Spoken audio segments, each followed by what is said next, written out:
Hello, folks. Welcome back to World War II TV. I hope you had a good Christmas, and we are back to talking about some different subjects. There's no theme week coming until January. If there are any shows today and tomorrow, it'll be kind of random ones we've been trying to wait for. If you're waiting for the show about with Andy Chatterton and the one with Krista Bergstrom, still trying to sort them out. It's Christmas. People have illnesses, commitments. I'll let you know. Just keep an eye on YouTube and the notifications, and when I have them ready, I will let you know. But today we are talking with Robin Pryor, who is the author of 6 books about the First and Second World War. He's a professor of military and political history at the University of Adelaide in Australia. And his latest book, Conquer We Must, is this massive, great tome. It kind of rivals Peter Caddick Adams for hernia creating conditions, but it's a fantastic read. It's having some great feedback from people like Gary Sheffield. It's kind of people saying it's going to be causing debates for years and years. And I can't wait to bring Robin in to discuss it. So good evening, Robin. How are you today? Paul, I'm very well. Thank you. So, I mean, the first thing, it's going to be a sprawling conversation when there's no presentation as such. Folks, we're going to go back from the First to the Second World Wars and the interwar period. But with in terms of talking, Robin, about this 20th century conflict, it's been done by lots of people, Andrew Roberts, John Keegan. Yes. What was your main aim with trying to tackle the two wars and bring us this book? What was the objective? And did it change during the writing process? It changed a fair bit, Paul. The idea was to show the difference between the First and Second World War in the sense that in the First World War, you had a period of non-interference by the political masters of the military, that they allowed things to go on in their own way. And that was going to be compared to the Second World War, where you had interventionists like Churchill, who oversaw every last detail of the war. Needless to say, it didn't work out that way, as is often the case when you go to write a book. The end product is not what you thought of as in the beginning. And what I found was that the politicians, especially in the early days of the First World War, intervened much more often and more forcefully than I would have thought. Let's take just a couple of examples. Sir John French wishes to withdraw the BEF from the line in 1914. He is told in no uncertain terms by the War Council that he is to stay in the line, and to rub the point in, they send Lord Kitchener to visit him to make that point. But the other thing is this: the Gallipoli operation is really inspired by the politicians. They know the naval advice is not to do it. They know Lord Fisher is saying, no, I don't think this will work. And they don't care. They go ahead with it anyway. This is a political intervention of a type not actually seen in the Second World War. So there we have it, a different book to the one I started from. Yeah, and we will touch on some of those points again as we carry on talking. And the other thing I've got written down here is this separation of study between the First and Second World Wars, in that, I'm certainly on Twitter part of the Second World War history clique. There are some who do both. Gary Sheffield, Peter Hart, who's been on my channel, writes about both wars. But generally, people stick in their lane. Richard Overy is very much Second World War, for example. Yes. Andrew Roberts has done a bit of both. But to understand the Second World War, do you think you have to have at least some understanding of the First World War to make those comparisons? Absolutely you do. Unless you understand that the generals, most of them from the Second World War, had been in the First World War and had various experiences in that war. Montgomery has one set of experiences. General Gott has quite a different set of circumstances, but they are all affected by the First World War. Political leadership is the same. Churchill is removed from office in 1915. That is in his mind throughout the Second World War. You can't, in effect, study one without studying the other, I think. And the interwar period as well is often overlooked. I was just making a point to Robin before he went live that when we've talked about things like tank development in the 1930s, those shows have done less well on this channel than when we're actually talking about tank conflict during the war. And I think it's maybe because it's just the technology isn't quite as refined and sexy in the 1930s, and the leadership hasn't kind of got into its right places yet. But for me, that period is really, really fascinating. We've talked about on the channel about the cooperation between Germany and the Soviet Union, for example, and the liaison officers and advisors going back and forth, and that period gets overlooked. But with regards to the British Empire and the British way of fighting war, because your book is essentially about how the British managed both politically and militarily these two wars. The interwar period, what did the British kind of get right during that period? What did they not foresee coming? And how much did your changing of that period alter with your research for the book? Yeah, look, the interwar period gets a chapter in my book. It deserves more, but as you say, the book is long enough. And the publishers probably would have cavilled at anything longer. But there's a sense in which people write about the First and Second World War as though the Second World War is inevitable from the first. I don't believe that's the case at all. I think there was a period in the 20s, for example, where you could have seen a Europe without a war. That didn't come to pass, obviously, but it might have. What the British got right, I think, was the Air Force, but they got that right in a rather bizarre way. What they got right was fighter command, which was very much secondary to their thinking during the interwar period. The bomber will always get through, Baldwin's statement. Yuri Baila's book, The Shadow of the Bomber. It's the bomber that's going to be the main problem, but also the solution. And the British think in Bomber Command, they have this magnificent instrument in 1939 that when they unleash it against Germany, or dare they unleash it against Germany, if they dare, then that will be that. All will be up, the Germans will surrender, and that'll be that. So they get fighter command right, as it were, by default. Fighters are cheaper to produce than bombers. For a start, you can produce 4 of them for one bomber. So they get that right. What they get disastrously wrong is the army. The army is reduced by 1938, thanks to the Chamberlain government, thanks to Little Hart, to an imperial police force without an armoured division. And Little Hart completely changes his mind on armour. The defence will prevail over the attack, he's thinking, by 38. So why have an armoured division? Waste of time.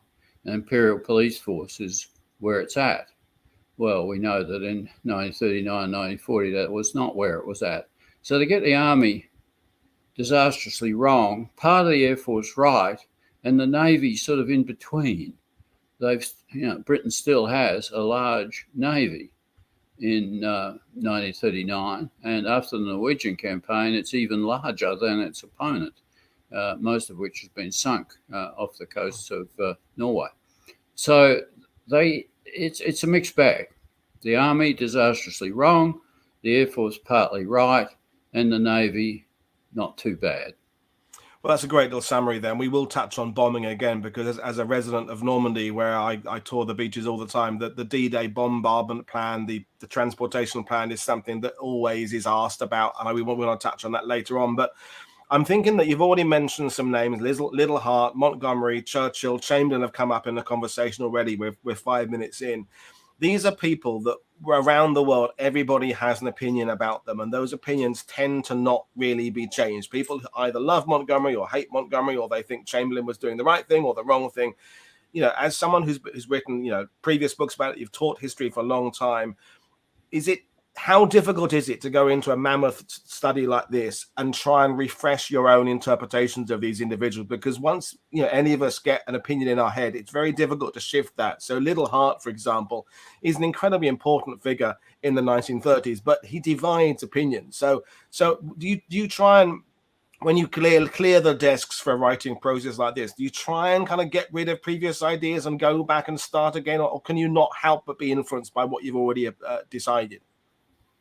It's very difficult. It's a very difficult thing to do. Let me say this about Little Hart. He was my hero before I wrote my PhD thesis on Churchill's world crisis. Leo Hart was the man who was going to show me that the Gallipoli operation was a well-conceived idea botched in execution. Leo Hart was the man who was going to show me that the Western Front was more or less unnecessary, that there was another way to win the war. By the time I finished my PhD, a large part of which was on Churchill and the Gallipoli operation, I changed my mind completely.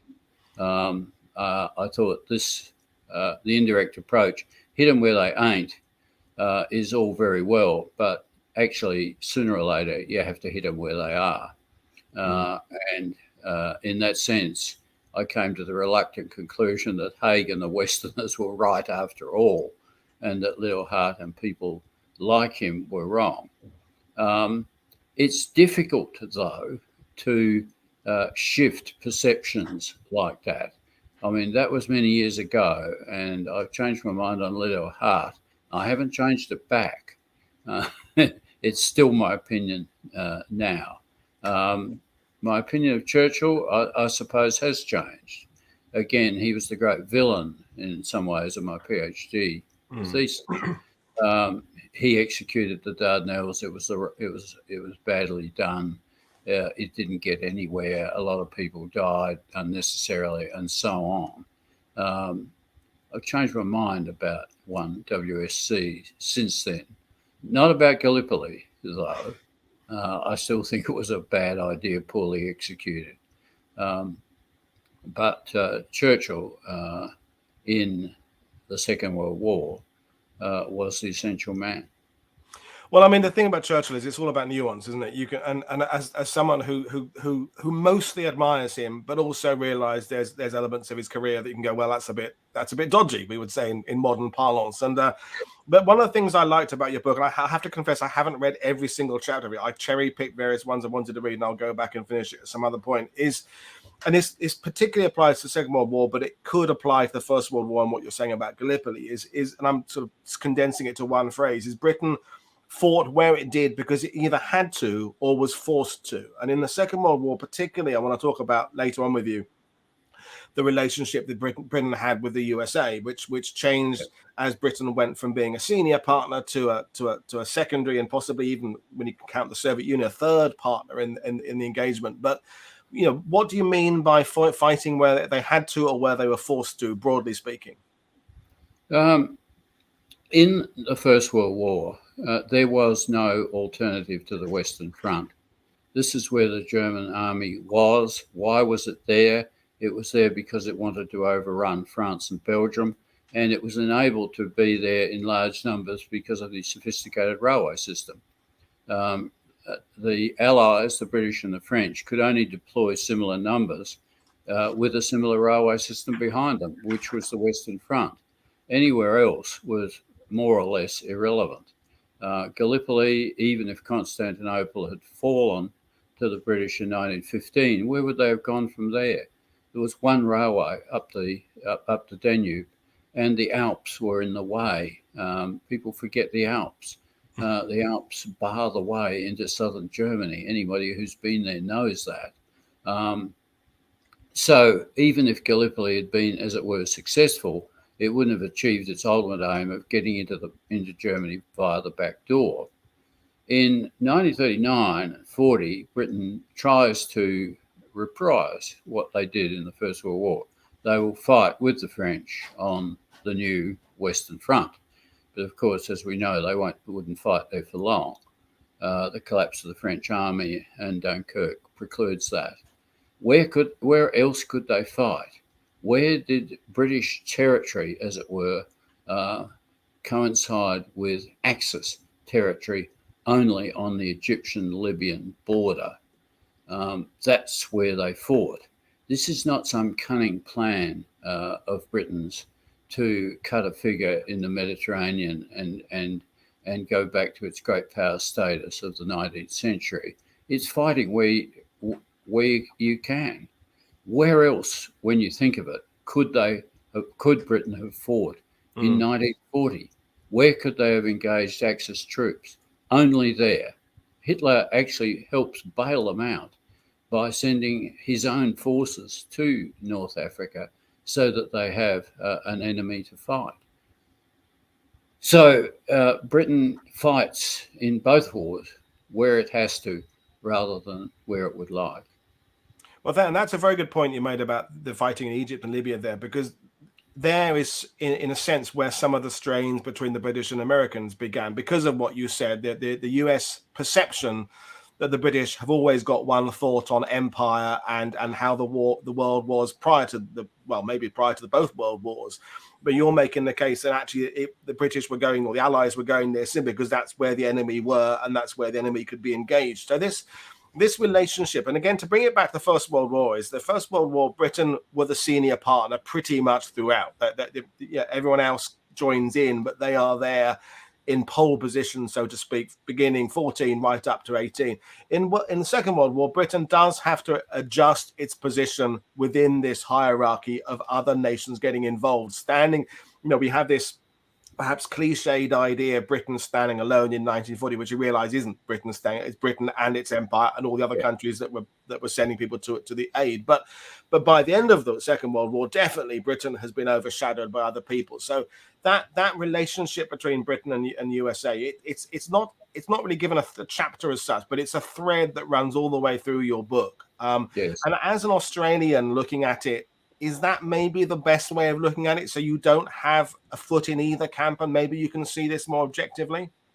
I hope so. I don't have a foot in either camp, as it were. I think the British were more or less right in their strategy in 41, 42 and 43. The Americans are very suspicious of the North African plan that the British had. I think this is a cunning plan to re-establish some kind of Mediterranean empire. When you look around the world, if the Americans wanted to be engaged in fighting Germans after Pearl Harbor, which they did, where else would you fight them other than in North Africa? I can't think of a single place where you could have done that other than there. In a sense, you're fighting first the Vichy French, which is a secondary target, certainly in 1942. But where else were you going to fight where you might engage German troops? This is why I think Roosevelt overrules his military advisors, overrules Marshall, and goes for the North African affair in 1942, because there is no other way that their so-called Germany First policy can come to fruition. If not North Africa, where? Well, there's a good time to bring in a question from Ernest Malley. So Ernest, one of our Australian viewers, he's also a big fan of yours, read your PhD thesis. So he's read that, and he's saying, but Greece. And Greece comes up again in your book as 1940 generally referred to as the crisis year. And we can talk about Chamberlain, we can talk about Norway as well. We've talked a little bit about the fall of France already, but Greece obviously has a big Australian involvement, but it's also one of those scenarios that there's a bit of what if about Greece, because we know what happened there, but things could have gone differently. So Greece, how does Greece figure into your understanding of the relationship between everybody and the significance to it, and what did happen and what could have happened and what might have happened? Yeah, Greece is a commitment made by Chamberlain, of course, in the famous phrase where Chamberlain was guaranteeing countries a guarantee a day keeps Hitler away. And Greece was one of the countries guaranteed. Churchill is fulfilling that guarantee, but only conditionally. He's got to be convinced by his people on the spot that this is a decent campaign. And strangely enough, Wavell, and less strangely, Eden, whose judgment even in 1941 was subject to criticism, are both in favour of involvement in Greece. Churchill goes along with that because he thinks sooner or later the British have to fight the German army and they have to beat them. Up till then, they're not so much fighting them in North Africa, they're fighting the Italians, and they're doing okay. But sooner or later, you're going to have to confront the Germans. And one way to do it, if the military are advising that way, is in Greece. As we know, this was a catastrophe. There was no air cover of any kind.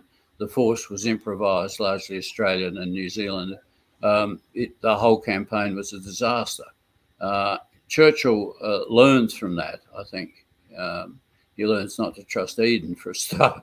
If you're looking at what happens in 1954, 55, when Churchill will not stand down in favour of Eden, look no further than Greece, where Eden's advice was reluctantly taken by Churchill. But Wavell is the interesting one here. He changes his mind on Greece and advocates intervention when there was no air cover, when there was no consolidated plan, and when relations between Greece and Britain were not altogether solid. It was not clear that the Greeks wanted a British expeditionary force there. They felt that would attract the Germans rather than anything else. So Greece is an object lesson for Churchill. He's going to come back to Greece in 1944. However, he hasn't given up on the Greeks entirely. But it's not some imperial plot. It's a matter of fighting the Germans somewhere with some chance of defeating them. That was the wrong place. No, the Greek campaign as it was is very interesting. But I'm bouncing about with my questions and ideas based on what you're saying. But the Churchill and his learning curve, because one of the other things you talk about in the book is when he takes over, his influence was immediate in terms of the public and morale, in that, that we shall stand together, we shall fight alone, all that type of thing. But his influence couldn't be felt militarily for some time. And although he is technically in power, well, he's not technically, he is in power for the fall of France and Dunkirk, he hasn't had time yet to really affect things, which I hadn't really thought of in that way before. And Chamberlain's influence and Halifax, others, is still kind of looming large, even though they've been shunted aside. So in the transition period there, when Churchill does become the prime minister, this conclusion I just said about him taking time to find his feet and his learning curve, I think that's a really interesting angle, because I think everybody watching this, they think of Churchill as being a very, very confident, he knows exactly what he's going to do, he's foreseen everything years in advance. And actually, you're kind of sort of making the point, I think I'm not paraphrasing it incorrectly, that he does take time to kind of build the situation report. Explain more about that idea, if I've kind of paraphrased it correctly. Yes. He's in a difficult position when he takes power, and a position that's going to become rapidly more difficult for him. He has a plan to fight with the French, as does Chamberlain. There's no particular divergence there. That rapidly comes to nothing.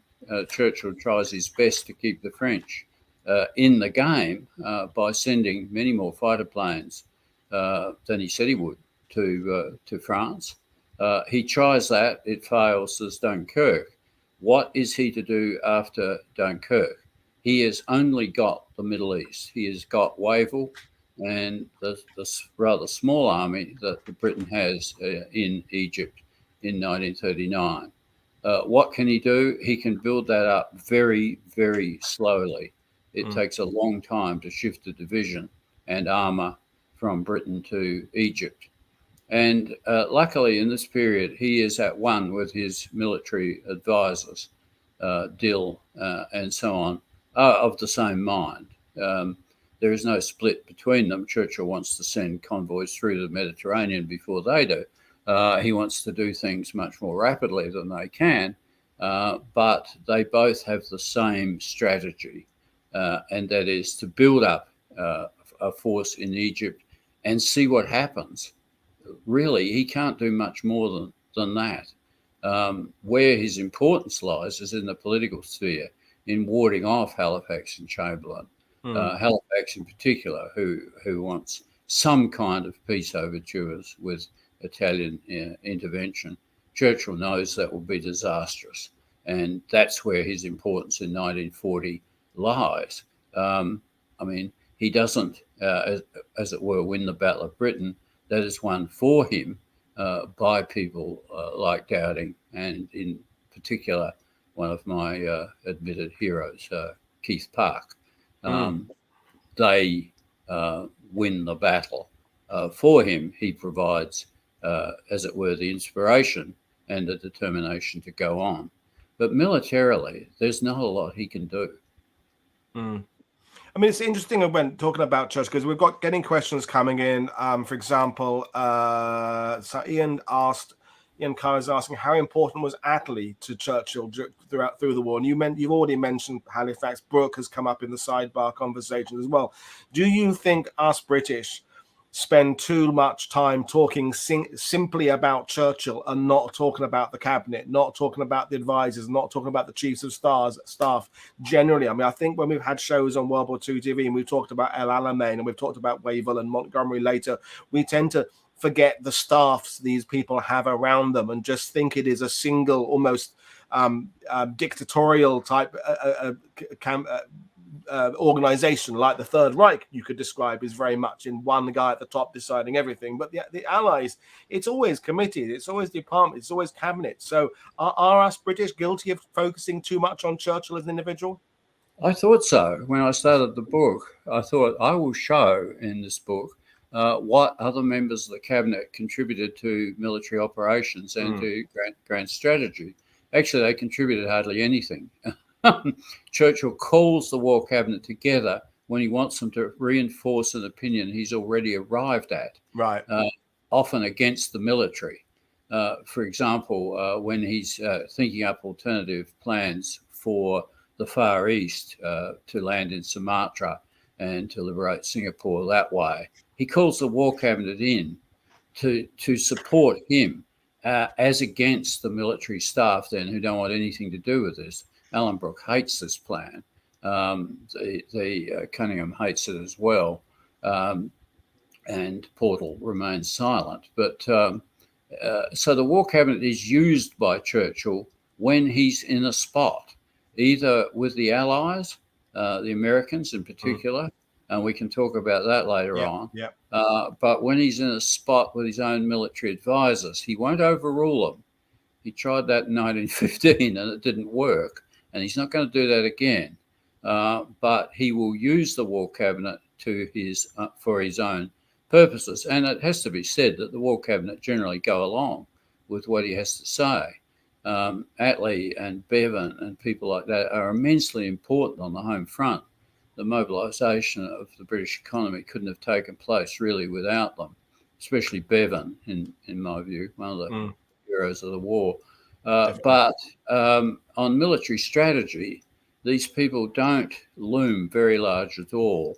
So the concentration on Churchill, which I was going to get away from in my book, I've probably reinforced. Right. That's interesting. I mean, Ernest Malley is asking about people like Earl Page, Stanley Bruce. Did Australia ever add anything positive to Churchill's decision-making in London?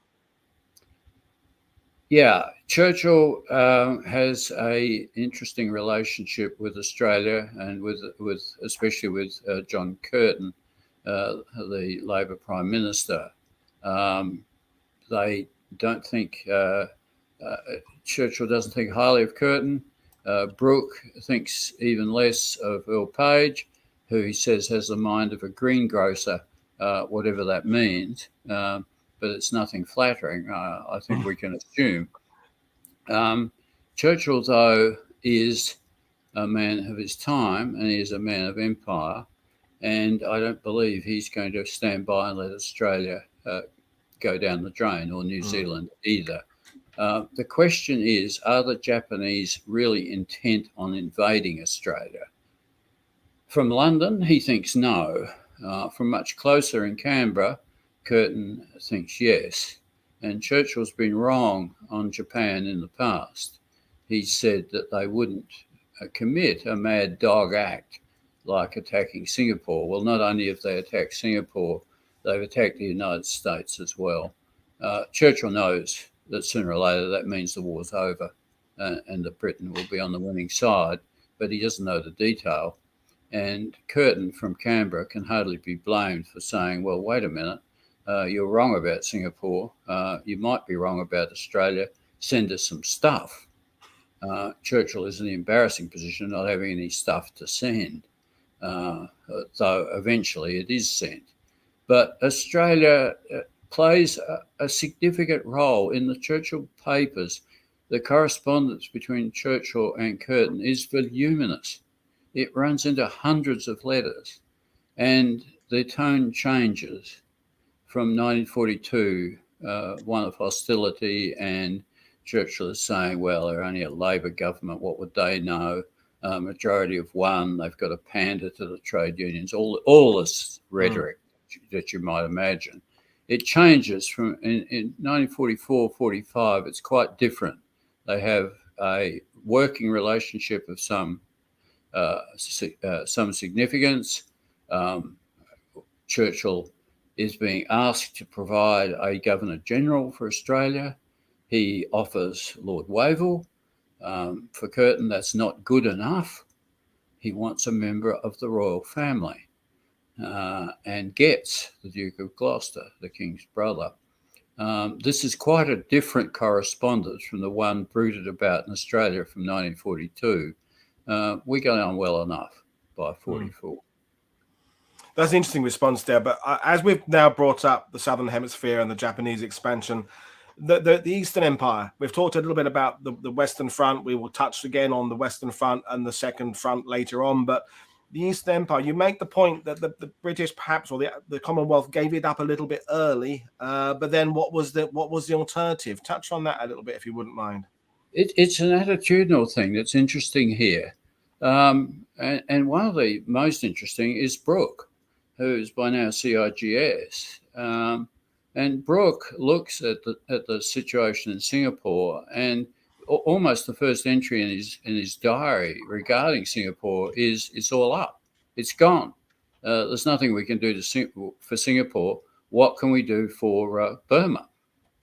And there's no great reflection on the collapse of empire on his part, or indeed on Churchill's part. Both of them are off to Burma as fast as they can go. Singapore may be the great military disaster in British history, but in London, it's over fairly quickly.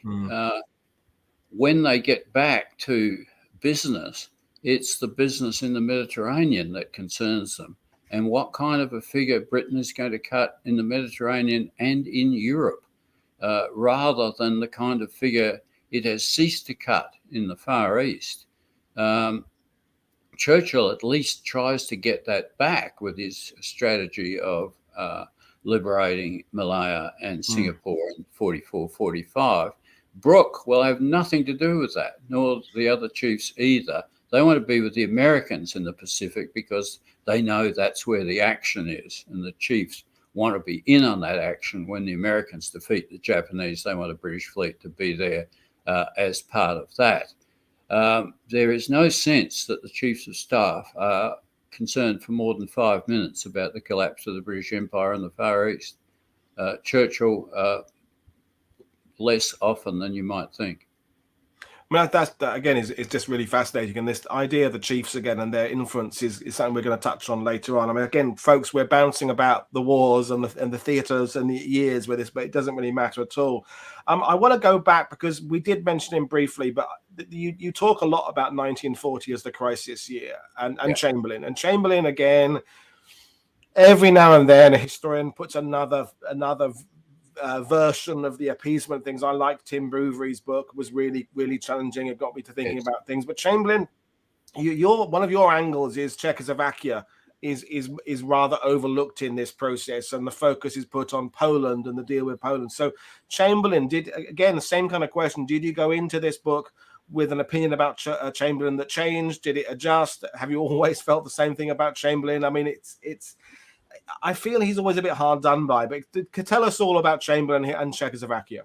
Yeah, I felt that for me, Chamberlain and appeasement has a point up until Czechoslovakia. Right. And that's a change for me. I thought he had a point. I'm not sure he does have a point actually at all now. My attitude to Chamberlain possibly is hardened. He was a tooth and nail politician. He tapped the phones of those conservatives who he thought opposed him, including Churchill. He had articles placed in the conservative press running Churchill down. he was a tooth and claw politician. The problem, though, with Czechoslovakia is up until then, he's been giving away the British position in Europe. With Czechoslovakia, he starts giving away pieces of other people's countries. That, to me, is the crucial matter of Munich. You might appease Hitler and have some kind of right on your side up until then. But when you start giving away other people's countries, the Sudetenland, etc., in your own national self-interest, you have lost the plot. You have lost any moral compass that appeasement, up until that point, might well have had. So up until then, I think there's a case to be made for Chamberlain. After then, no case at all. And I think the British people, I mean, after Munich, we see those television footage, Chamberlain on the balcony of Buckingham Palace. The king, by the way, being a very poor constitutional monarchist, that should never have happened, that particular event. But it did. And people cheering in the street, but they don't cheer for very long. It seems to me the British people wake up much faster than Chamberlain, that appeasement is a moral vacuum, that you have done something when you sit down and think about it that's indefensible. And I mean, sorry to interrupt. I mean, that's Robert Lyman put me on to how good your book was, and people have said in the reviews of it, people will be talking about this for a long time to go, which is fantastic. And the two words you just described about Chamberlain and Czechoslovakia is it was morally repugnant. Now you're not pulling your punches there, are you, Robin? No, I mean, that's one of the things. People may agree with some of the stuff you say in the book. They may agree with most of your stuff, but some of the ideas, you're pretty firm about them, I think is the point I'm making. Yes, I'm not expecting 100% agreement on the morally repugnant aspect of it, nor that the point that Chamberlain was strategically illiterate, which I think I also say. He is endangering his country. He has crossed a line here between trying to keep the peace, which is, after all, an estimable aim, and giving away other people's countries, bowing down to brutal dictatorships, which he must have known the kind of regime. If he read the Times, for God's sake, he would have known the kind of regime he's dealing with. There is a line in the affairs of men, and he's crossed it, in my view, at Munich. Do I expect 100% agreement on this? I'll be lucky to get 51%. Well, I mean, the point is you get people talking. That's the thing. Yes. And there's no point any World War II history or First World War, Second World history that is just bland and beige and elevator music, hospital walls beige. It's got to get people thinking and reacting. Otherwise, it's not worthless, but it's not really doing its job. So we've touched on Chamberlain. We've got your opinions on that. Little Heart we've touched. Let's bring back to Churchill again, the relationship with the USA, because when we get to 1942, and in the last couple of years on this channel, I've really realized 1942 is probably the most interesting one of World War II from a military history point of view, because so many things could have gone different ways. It's lots and lots of pivotal decisions, lots of changing turning points in terms of military campaigns and Stalingrad and Midway and so on and so forth.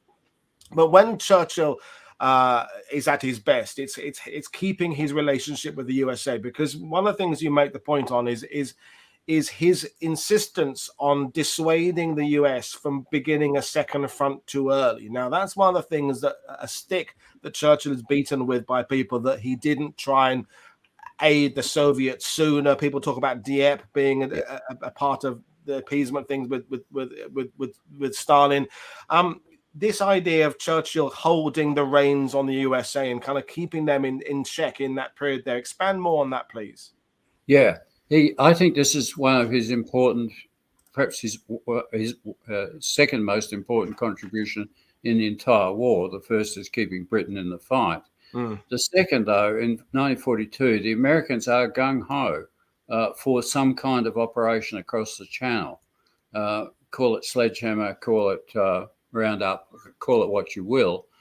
They wish to do this, and they are very strong with this. And the strongest people with this are Marshall and Roosevelt's political confidant, Harry Hopkins. And they arrive in London with this firmly in mind, and Churchill will have nothing to do with it. That took guts. That took a lot. And he had to go against a lot of what he held very dear, the relationship with the United States. He had to stand up and say to them, and eventually say to Roosevelt, this is not going to happen. In 1942, an invasion can only take place with a majority of British troops, and they are not going to be forthcoming. We are not doing this operation in any shape or form. I think the guts that took is underestimated. I mean, Britain is now a year into Lend-Lease. They are in hock to the Americans to a fair degree, even before the Americans enter the war. By mid-42, they're in hock to them to a very large extent. To tell them this operation, which they want to do, is not going to happen, that took nerve. And it's one of Churchill's great attributes that when things like that needed to be said, he said them. And said them, I might say, in no uncertain terms.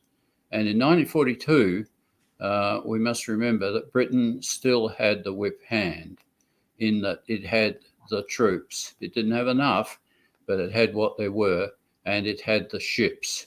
The Americans could not do this operation on their own. They had no trained army of any size, and what they had they'd sent to the Pacific. And, of course, they had no ships. Their fleet was still minuscule, what was left of it after Pearl Harbor. So Churchill was on a winner here, and he stuck to it.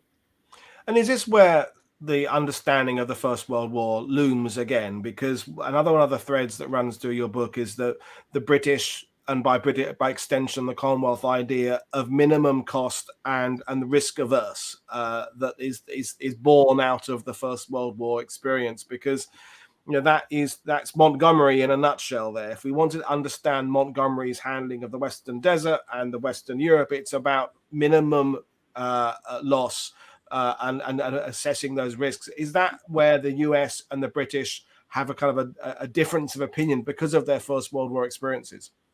Yeah, I mean, there's a great Australian historian, Chester Wilmot, who wrote a book, The Struggle for Europe, very influential in my life. Brilliant book.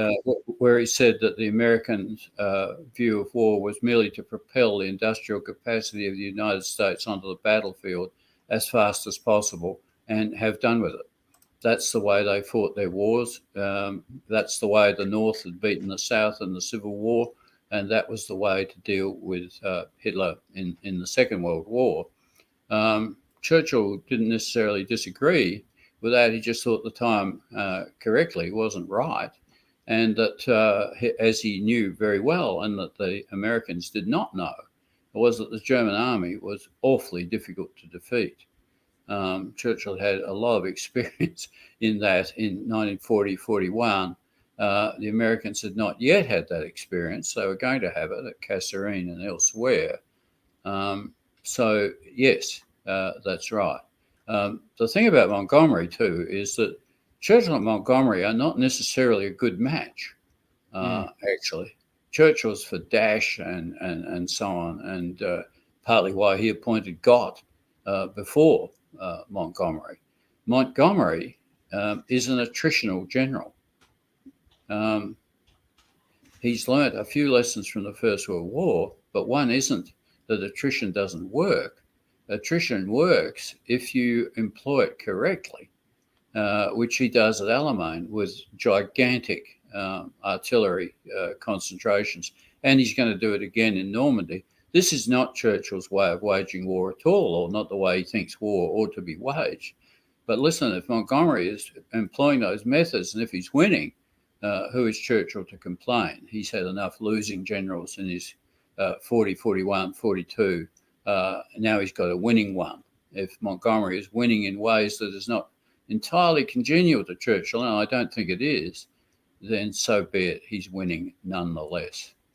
Yeah, and you're saying that at one point that Montgomery was fighting First World War battles, but better in the Second World War, which I think is a wonderful way of describing it. And this brings us back the idea of the involvement of politicians again, because another thread that runs through is this idea: the British, when they needed to change a commander in the field, be it on the air, sea, they just did so, and no other nation in World War II on the Allied side was as quick to relieve people, and that was civilian pressure in the Second World War, leaning out of the First World War. So expand on that idea about the summary removal of some of the people that just disappeared halfway through the war. Wavell being one of the other lots of other people. Alexander, well, doesn't disappear, but lots of people just get shifted, and that was a solely British thing. Well, not solely, but more prominent in the British field. Expand on that. Well, they don't come back very often either. I mean, Rundstedt keeps turning up in Germany, if you haven't noticed, you know. I mean, he's there one day and then he's gone, and he's back. And so it is with quite a few of the Guderian and quite a few of the German generals. Hitler gets sick of them, but then reinstates them. People like Wavell are not reinstated, not to the crucial jobs anyway. People like Auchinleck are not brought back to the main task. They are given tasks suitable, Churchill thinks, for their abilities, but not the main one. That is quite a ruthless aspect of Britain in the Second World War. Maybe Churchill is looking at the First World War and thinking, Lord George didn't sack enough generals. I won't make that mistake myself. And he certainly doesn't. If you don't perform, you're out. And you're either out or you're sidelined, like Wavell, Auchinleck, Anderson, and many, many others. You're just sidelined. Or, like Dill, you're sent to an important job, but one in which Churchill thinks you can flourish, inter-Allied relations, where Dill's relations with Churchill himself were very fraught. Dill really wasn't the personality to stand up to someone like Churchill. It took the determination and grit of an Allenbrook to do that. But Dill, of course, performed extraordinarily well in Washington. But the British are quite ruthless when they want to be. Yeah, and I think that's something that some of the people who aren't British watching this, I think the cliche of the British always stopping for tea and things like that, and playing World War II a little bit nicely. In terms of, as I say, the appointments of senior figures, ruthless is the word. You don't perform, you're gone, and as you say, you don't get a second chance. You certainly don't get a third chance. And as you said, there's some certain German generals got third, fourth, fifth, sixth chances again and again, but it's still balancing on this relationship between the USA and Britain. I think nothing for me as a Normandy resident sums this up better than the D-Day bombardment plan, because that gets a lot of attention in your book. You explain that you're going to focus on one of the beaches, and Sword is the one you particularly focus on, but it's not a D-Day book. It's a First World and Second World War book. But the bombardment plan.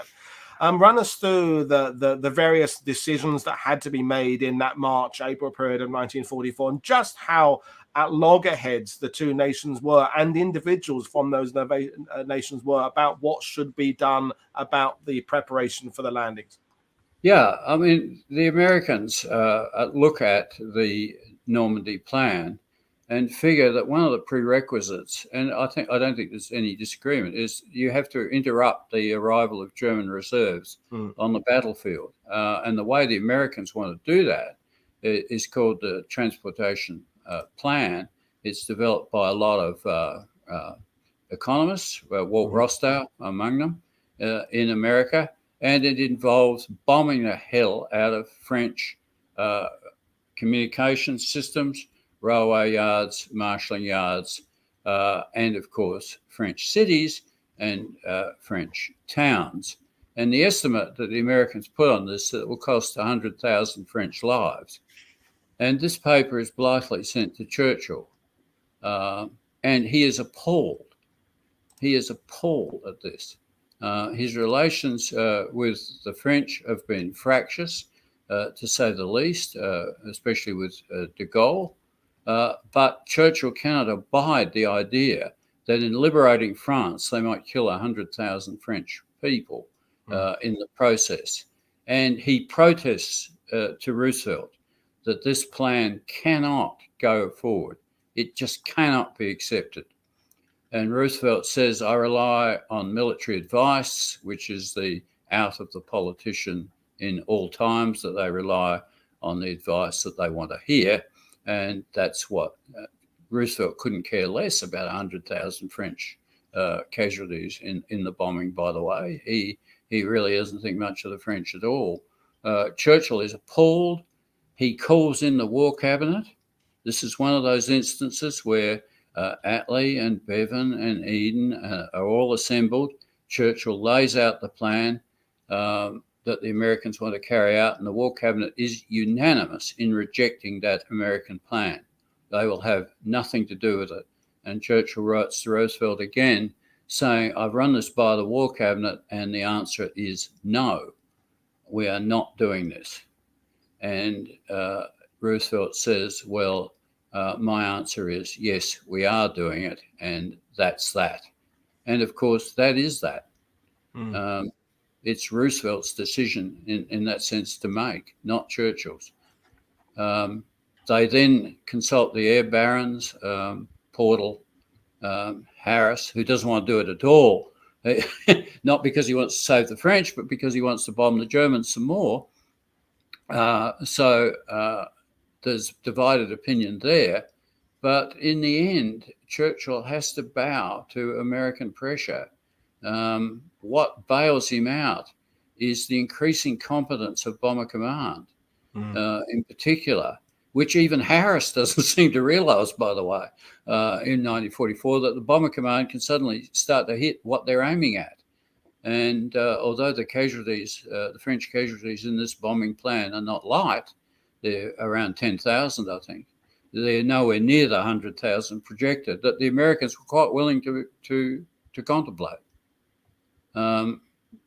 There's a shift in the alliance for you, if you like.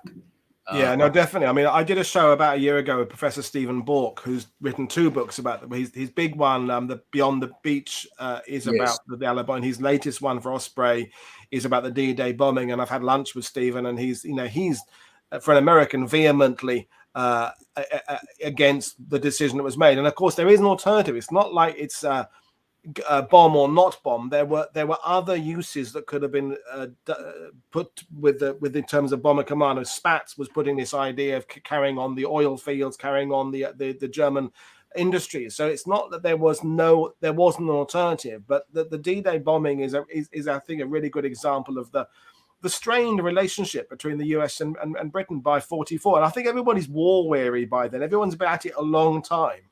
Yes. Yeah, Churchill threatens resignation, actually, over that. And my feeling is that Roosevelt was sitting back and saying, well, if that's the way you think, that's what's going to happen. I mean, Churchill had no intention of resigning, of course. It was only a threat. But, yeah, I mean, there's no firm evidence that the transport plan actually did much to prevent German reserves arriving on the battlefield anyway. There's a whole question there to be yet to be answered, I think. Yeah, no, it's something that's work is being done on it, but I think you have to kind of dig quite deep to find any real concrete evidence that it delayed anything. I said that you mentioned it in your book there. After June the 6th, definitely there was some interdiction that did significantly influence, and not just from the air, the French resistance. The Das Reich division heading to Normandy, for example, was definitely impeded by various Allied initiatives, but prior to the landings, it's hard to find anything absolutely definite about that. But let's move around the theaters again. Let's talk about you mentioned earlier about 1944 and Burma and the retaking of Burma. How does that go in terms of the relationship between politicians and the military? Because we've talked about World War II. Is the further away from the UK you get, the less easy it was for the chiefs and the cabinet to influence because of simply distance. So in the Mediterranean, there's more files and memorandums going back and forth than there is, for example, from the Far East. So the involvement of the cabinet and the chiefs in the Far East by let's say 44, 45. Can you expand on that? It's almost what comes to mind is the Goon Show, and Spike Milligan's deathless line. Meanwhile, in a dustbin in Rangoon, and that's my feeling about the War Cabinet and the Chiefs of Staff Committee and the Far East. There was something going on in the Far East. They didn't much like it, and Churchill and the chiefs were united in that.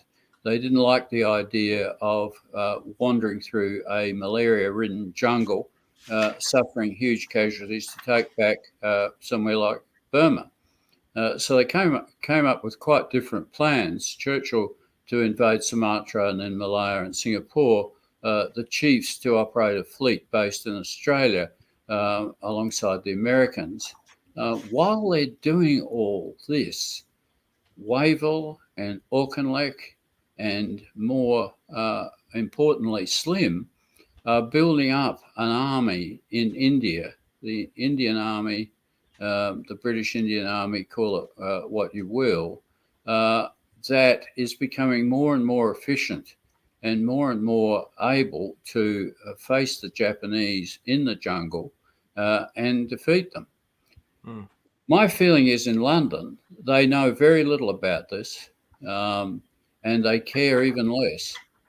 And when Slim stops the Japanese at Imphal and Kohima, which he does in some style, and then advances through Burma and eventually retakes Rangoon and its dustbin, the interest in London is almost zero.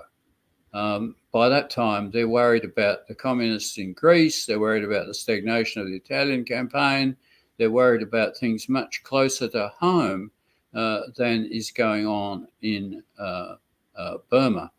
And often phrases like the Forgotten Army are tossed around too loosely, but I think the 14th Army, in terms of Chiefs of Staff and the War Cabinet, were indeed forgotten. And it sort of comes as a surprise to all of them, I think, when Slim does the job, does the business, liberates Burma. They're pleased, of course. Of course they're pleased that Japanese have been defeated. But they're not all that excited about it either. Not as excited as they get, for example, about doing a right hook in through Istria into the Balkans and so on. It just doesn't grab their attention in the same way that affairs closer to home in Europe grab them. Mm. Well, there's some brilliant answers there, and I've kind of gone through all the things on my list. We'll do some questions for viewers now, if that's okay. So Ernest Malley again is asking, does Robin think that Blamey must take some blame for not selling the Sumatra plan? No one could sell the Sumatra plan. No one could sell it. If Blamey is to blame, then he's in good company. Brooke hated it. The Navy, Cunningham, by that time, hates it. No one's in the slightest interested. Curtin is not in favour of it. He's with MacArthur and his strategy, right or wrong. He's not interested in Sumatra. He's not interested in Singapore. There are a lot of people not selling the Sumatra plan. Actually, the originator of the Sumatra plan, by the way, seems to have been Wavell, not Churchill, as is often the case. But Wavell put it forward in 1943. The fact is the Sumatra plan is not going to take place unless the Americans provide the landing craft for it. And the Americans are not in the business of helping Britain recapture their colonies. American ideology is a fractious thing, but to the extent they have one, it's anti-imperialist, and they were not interested, not in the slightest.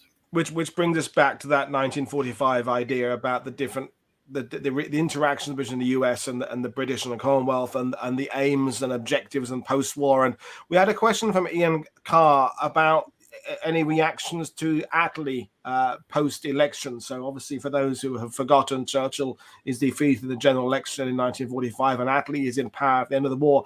Does Attlee's being there influence anything about the end of the war? Or are his influences really what we talk about post-war in terms of National Health Service and all that? But Attlee, does he have any involvement in the end of the war, the final chapters on a military point of view? Not really. He's with Churchill, by the way, in one of recapturing Malaya and Singapore. There is no difference between them in that regard at all. He's in favour of the Sumatra plan, as are most of the civilians in the War Cabinet, as well as Attlee. But since Beveridge, Attlee's attention, one feels, is elsewhere. And he thinks the great question in the forthcoming general election will be, what do you want, the British Empire or the welfare state? And he thinks he knows the answer, and he's absolutely right. So I think his attention on military matters, never strong, has considerably waned post-Beveridge. He's looking to the future in a way that Churchill isn't, shall we say. Yeah, I mean, and that's interesting to go back to something else you write about, is that, and we've talked about it with Alan Allport and others on the channel, is the education levels, the understanding of what aspirations could be. That was something that was influenced via the government. But British soldiers out in Burma or in Monte Cassino received these pamphlets and books and ideas and leaflets about futures and education and universities and that, and that's an involvement of the British government in the winning of the war that had an effect on the futures of these individuals. So how significant was that in changing the way the British military, in terms of your average Tommy, their perceptions of the war changed?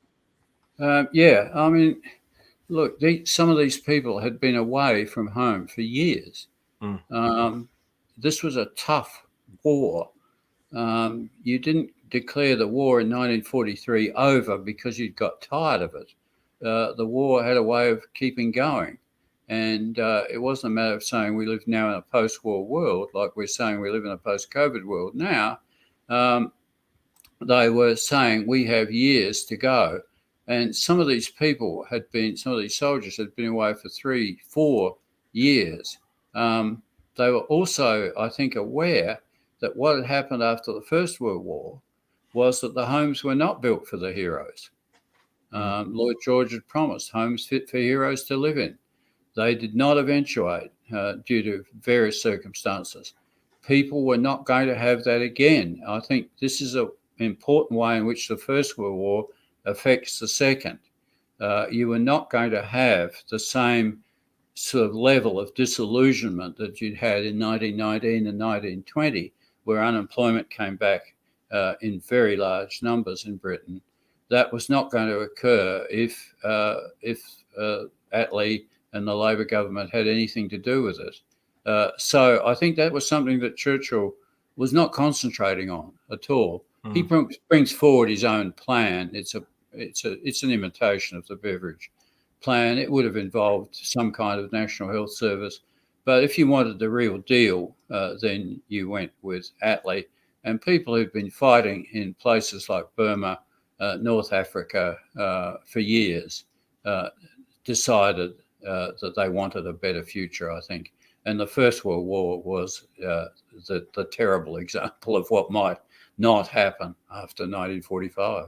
Very good point. A question from Gary Giamaro, who's actually going to be coming on my channel at some point and talking about Operation Sledgehammer and that potential second front in 42. And he's asking, was there some thinking among the British in World War II that they departed from tried and true British strategy in the last war by sending a large army to continent, and they weren't going to make the same mistake?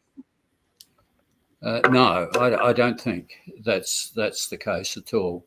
I think they were highly untheoretical men, people like Alan Brooke and Churchill. They dealt in a pragmatic way with strategy. And what they couldn't do in 1942 is not because they didn't want to do it, especially Churchill. It's because they couldn't do it. And they could only do it in 1944. So I don't think there's any teeth gnashing about what happened during the First World War. Churchill is worried. He mentions in his memoirs about the Somme and Passchendaele before Normandy, the sea running red with blood, and something he could hardly contemplate, but something he also might have known was extremely unlikely to happen in Normandy. But I think it's pragmatism rather than theory that's guiding them here.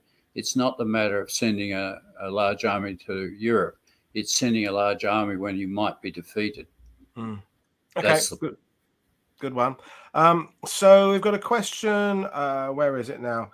It's going back to the First World War. Dean Murphy is asking, did Churchill want to keep British troops in Russia beyond 1919? If he could have strangled Bolshevism at its birth, to use his phrase, certainly.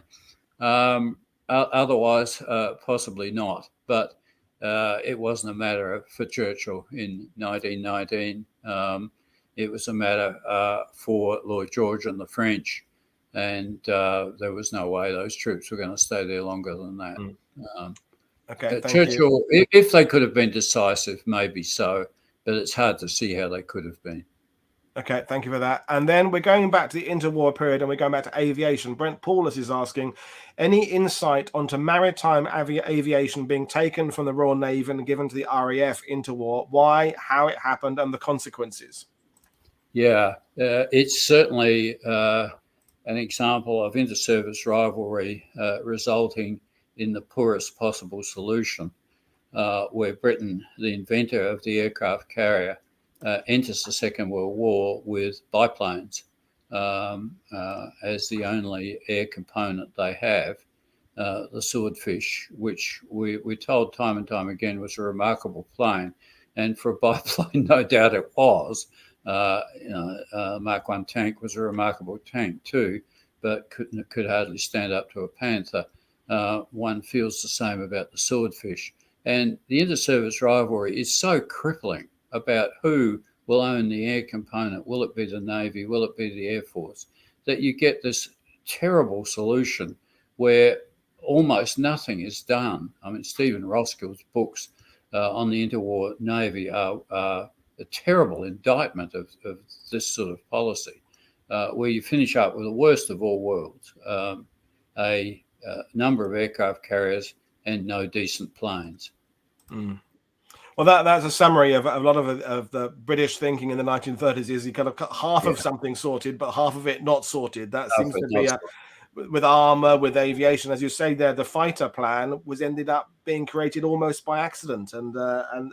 Anyway, Keith Park, I'm with you on that. But we will bring things around. It's been amazing talking to you, and I'll just remind the viewers of some of what people have said about Robin's new book. This is what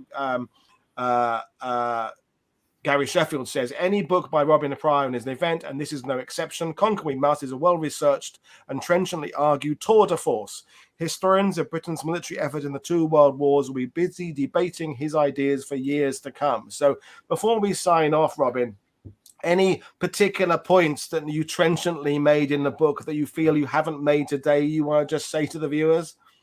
Look, there's one thing. It's